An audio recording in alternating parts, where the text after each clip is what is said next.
Good morning mga farmers. Shout out po sa lahat po ng mga OFW at mga ka-farmers po natin dito sa Pilipinas. So ang pag-usapan po natin po ngayon ay kung ilan po ang naani sa isang hektarya na palayan. So ito pong variety po natin ay 3.2 na variety at ito po ay direct seeding. Ito po ay inharvest noong October 2 to 2023. Tinarbest ni Papa sa akin.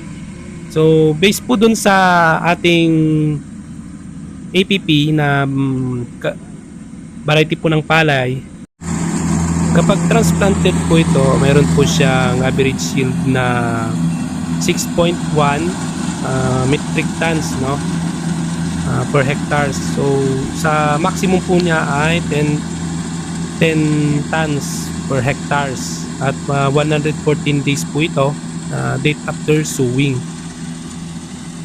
Kapag direct seeding naman po, mayroon po siyang average yield na 5.7 tons per hectares at mayroon pong siyang maximum yield na 7.9 tons per hectares. So 100 days, 106 days din po, date after sowing po ito mga farmers.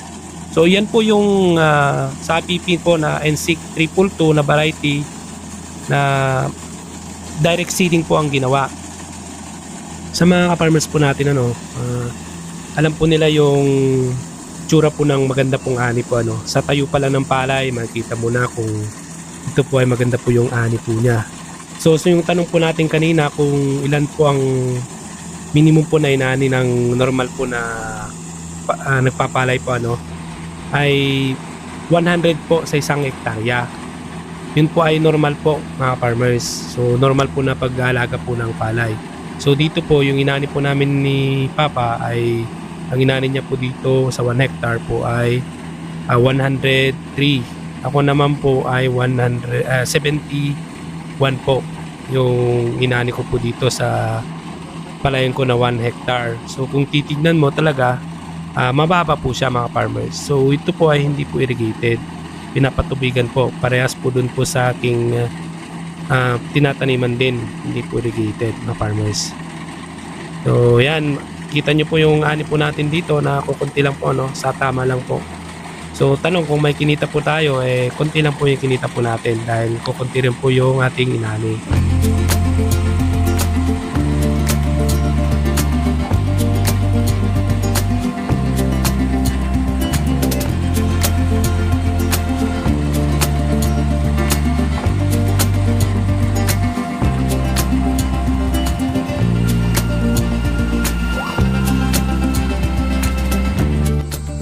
Parehas po mga farmers, ito rin po sa atin. Makita nyo lang po yung tayo po ng palay po. Ito po ay 3.2 po na variety din. And normal po na variety po. Ang isang bag po nito na isang sako po ay nagkakahalaga lang po ng 1.2. Binili po namin. So yan po mga farmers, ito po yung inani po natin at 71 po na kaban po. So maraming salamat. Hanggang sa muli po.